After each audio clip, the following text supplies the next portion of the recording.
পয়লা বৈশাখের দিন প্রত্যেক বাঙালির বাড়িতে কিন্তু মিষ্টি পৌঁছে গিয়েছে। আমরাও সন্ধেবেলা প্রভুজির লাড্ডু দিয়ে একটু মিষ্টিমুখ করে নিলাম। ভাবছি রাতের ডিনারে কি খাবো।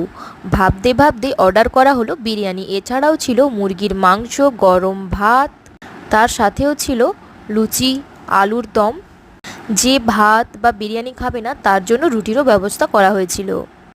একে একে আমরা আমাদের প্লেটটা খাবার জন্য তৈরি করে নেব।